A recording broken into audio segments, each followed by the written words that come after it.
और चलिए अब खबर को जानते हैं विस्तार से। तो कोरोना संक्रमित शिबू सोरेन को बेहतर इलाज के लिए अब दिल्ली के मेदांता भेजा जाएगा, जिसे लेकर के तमाम तैयारियों पर पहले से ही चर्चा की जा रही थी। रांची से वाया बोकारो वे ट्रेन के रास्ते दिल्ली जा रहे हैं। बोकारो में उन्हें दिल्ली रवाना करने के लिए खुद मुख्यमंत्री हेमंत सोरेन रेलवे स्टेशन पर मौजूद रहे। शिबू सोरेन के साथ 15 लोगों की टीम भी दिल्ली जा रही है। इनमें 9 सुरक्षा कर्मी के साथ 2 अनुसेवक, 1 पी और 3 मेडिकल टीम के सदस्य शामिल हैं। आपको बता दें कि 22 अगस्त को झारखंड मुक्ति मोर्चा के अध्यक्ष और राज्यसभा सदस्य शिबू सोरेन और उनकी पत्नी रूपी सोरेन कोरोना पॉजिटिव पाए गए थे, जिसके बाद दोनों को आइसोलेट किया गया था घर पर। शिबू सोरेन की उम्र 76 साल से ज्यादा और ऐसे में कोरोना संक्रमण की पुष्टि के बाद उनकी चिंता बढ़ गई है।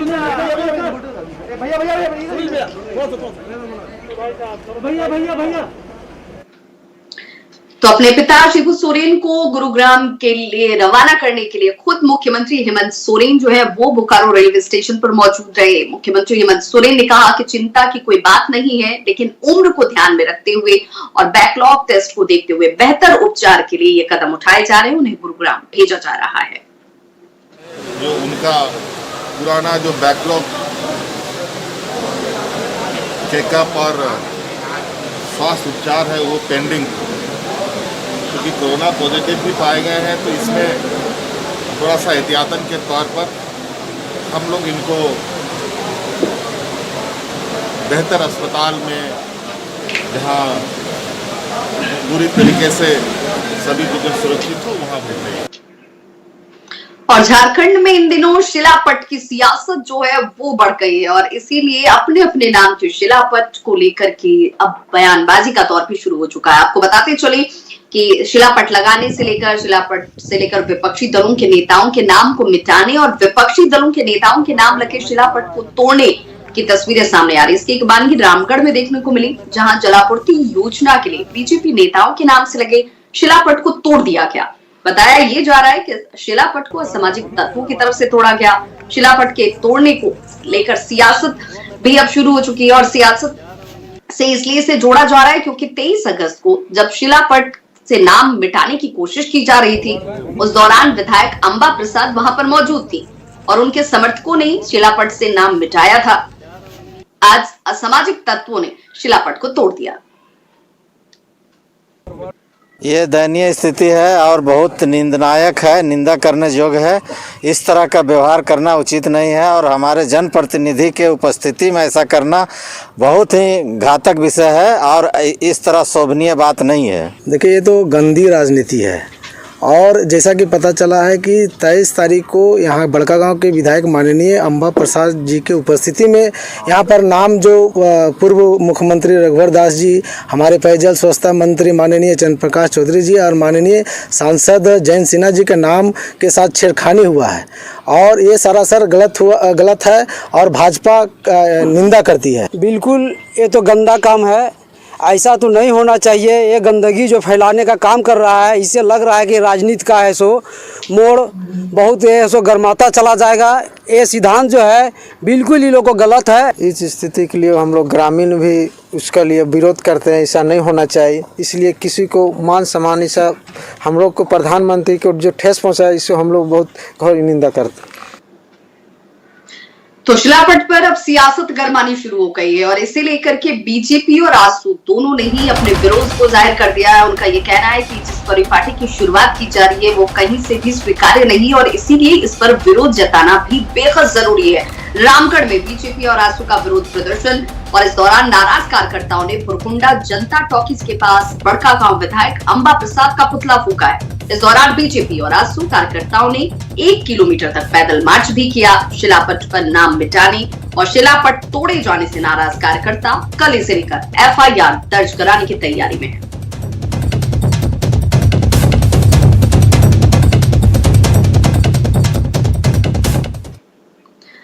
और इधर इस बीच जैसे जैसे इस पर सियासत चल रही है, उस पर अंबा प्रसाद की तरफ से सफाई भी आ गई कि इसमें उनका कहीं से भी हाथ नहीं है, उनकी जानकारी नहीं है। उन्होंने कहा कि अच्छा काम करने वालों का विरोधी दल के नेता विरोध करते हैं।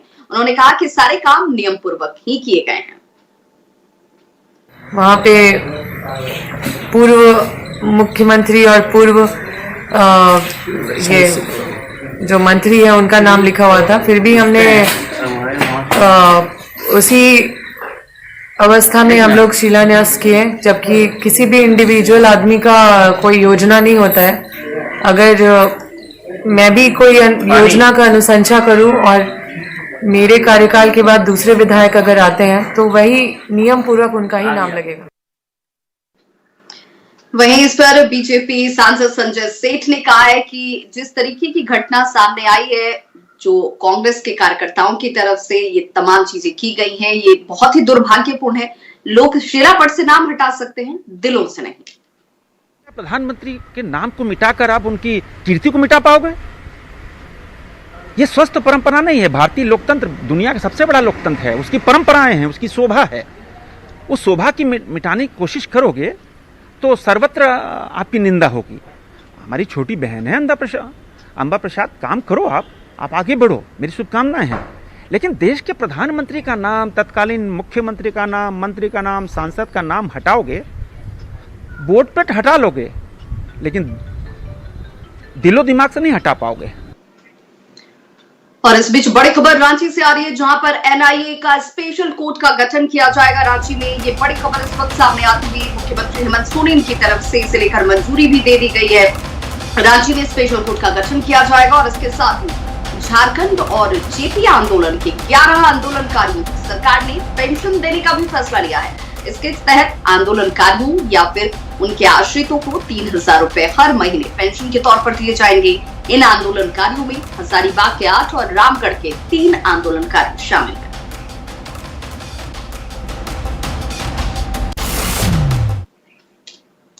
और इधर झारखंड कांग्रेस के उपाध्यक्ष और विधायक इरफान अंसारी ने राज्य में फंसे तबलीगी जमात से जुड़े विदेशी नागरिकों के खिलाफ दर्ज मुकदमे को वापस लेने की मांग की शुरुआत कर दी है, ताकि उनकी घर वापसी जल्द से जल्द हो सके, उनकी वापसी का रास्ता खुल सके। उन्होंने तबलीगी जमात से जुड़े मुंबई हाई कोर्ट के फैसले का स्वागत करते हुए बीजेपी पर निशाना साधा। इरफान अंसारी ने कहा कि विदेशी नागरिकों के खिलाफ मुकदमा वापसी के लिए उन्होंने मुख्यमंत्री हेमंत सोरेन को पत्र लिखा है। मांग है, आपने देखा होगा कि मैंने चिट्ठी भी लिखा है मुख्यमंत्री जी को। उनसे मेरा मांग है कि जल्द से जल्द जो जमाती लोग हमारे राज्य में फंसे हैं और जो मुकदमे उस पर चलाए जा रहे हैं, उनको वापस लिया जाए और बाइज्जत ससम्मान इनको भेजा जाए। वहीं झारखंड पुलिस को माओवादियों के खिलाफ बड़ी कामयाबी हासिल हुई है। 5 लाख के इनामी नक्सली को गिरफ्तार किया गया है। पुलिस के हत्थे ये शख्स चढ़ा है और इस कार्रवाई के दौरान एक बड़ी कामयाबी के तौर पर इसे इसलिए देखा जा रहा है क्योंकि 7 नक्सलियों को गिरफ्तार किया गया। इनकी निशानदेही पर पुलिस ने अलग अलग जगहों पर थाना क्षेत्रों में जाकर छापेमारी की और भारी मात्रा में हथियार और गोला बारूद बरामद किया गया है। गिरफ्तार नक्सलियों ने 5 पुलिसकर्मियों की हत्या समेत कई वारदातों में अपनी संलिप्तता को स्वीकार भी किया है। सुरक्षा बलों को निशाना बनाने का प्रयास किया गया था माओवादियों के द्वारा, उन घटनाओं में भी इसने अपनी संलिप्तता स्वीकार की है। रिसेंट में जो अड़की थाना अंतर्गत ईचाहातू में एक युवक की हत्या की गई थी, उसमें भी इसने अपनी संलिप्तता स्वीकार की है और इनको हम लोग अभी अन्य फर्दर पूछताछ के लिए माननीय न्यायालय के समक्ष आवेदन समर्पित करेंगे रिमांड पर लेकर। चाईबासा से बड़ी खबर है, जहां पर नक्सलियों के मंसूबे पर पानी फेर दिया गया है। सुरक्षा बलों को टारगेट करते हुए यहां पर पाइपलाइन के जरिए बम लगाया गया था पोड़ाहाट जंगल में, जिसे वक्त रहते जानकारी के साथ ही हटाया गया, डिस्पोज किया गया और साथ ही साथ इस बड़ी घटना को होने से पहले रोका गया है। नक्सलियों के मंसूबे को नाकाम किया गया है। इस बार नक्सलियों ने कच्ची सड़क में पुलिया के पास 4.5 फीट लंबा बेहद शक्तिशाली पाइप बम लगा रखा था। पहली बार इस इलाके का इस तरीके से पाइप बम बरामद किया गया है, जिसे खूंटी जिले में गिरफ्तार 5 लाख के इनामी माओवादी जीत राय मुंडा की निशानदेही पर सुरक्षा बलों के जवानों की तरफ से बरामद किया गया। बाद में उस पाइप बम को सुरक्षा जो एहतियाती जो टीम है, जो झारखंड जगुआर की टीम है और सीआरपीएफ की 7 बटालियन जो है, उसने बम निरोधक दस्ते के साथ मिलकर नष्ट कर दिया।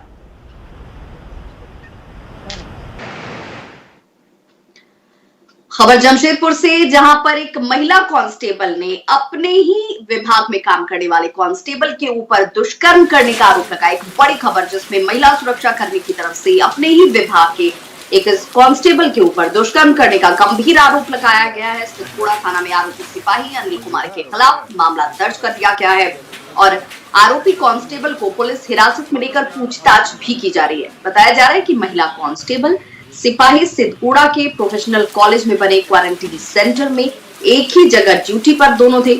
इसी दौरान रेप की घटना को अंजाम दिया गया और फिलहाल आरोपी सिपाही और पीड़िता की मेडिकल जांच कराई गई है। इधर आरोपी सिपाही ने इन तमाम आरोपों को बेबुनियाद बताया।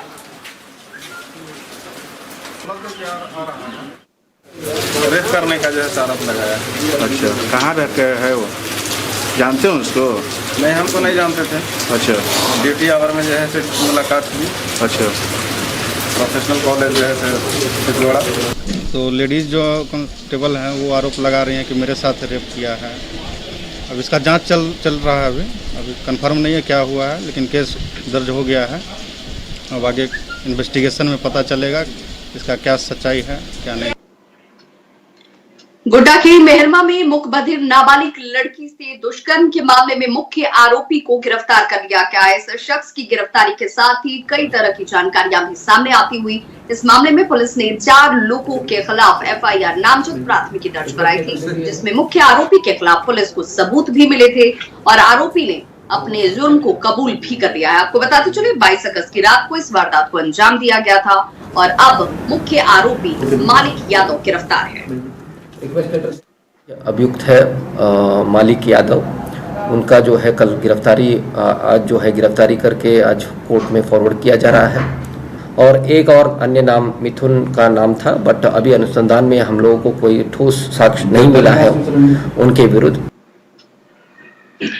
तो देखिए, कोरोना की वजह से पिछले 6 महीने से अटल वेंडर्स मार्केट जो है वो बंद था, लेकिन अब वो कल से खुलने जा रहा है। उन तमाम लोगों के लिए जरूर खुशखबरी का वक्त है, क्योंकि वो लोग आस लगाए बैठे थे कि जल्द से जल्द इस मार्केट को खोला जाए। अब इसे लेकर हरी झंडी मिलने के साथ ही अटल वेंडर्स मार्केट को खोलने की तैयारी शुरू हो गई है। वेंडर्स मार्केट को सैनिटाइज किया जा रहा है। दुकानों पर एक समय में 1 से अधिक ग्राहक को जाने की अनुमति नहीं होगी। नियम कड़े हैं, लेकिन दुकानदारी से खुश है कि इससे उनकी जिंदगी अब आसान होती नजर आएगी।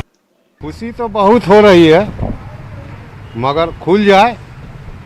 कस्टमर तो अभी कम से कम उतना नहीं आएगा कोरोना काल में, लेकिन जो भी आएगा कम से कम हम लोग अपना दर दुकान खोल करके जहाँ 300-400 कमाते थे वहाँ 100 रुपया भी कमाएंगे तो हमारा बाल बच्चा तो खुशी होगा कि हमारा पापा आज 100 रुपया ले करके आए हैं, जो हमसे दूध मिलेगा। ये वेंडर मार्केट खुलने से सारे दुकानदार को दिल पे खुशी है और चाह रहा कि खुल जाने के बाद आदमी दुकान अपना खोल के बैठे हुए जो भी माल है उसको बेचा जाए, उससे थोड़ा सा फिर से उन्नति की और आदमी का इच्छा जागरूक हो रही है। और इससे जो 100-200 कमाएंगे उससे घर परिवार, माँ बाप, भाई बहन जो भी है सारा का भरण पोषण कर सकते हैं हम लोग। तो खबरों का सिलसिला लगातार जारी, आप देखते रहिए न्यूज़ 18 बिहार झारखंड।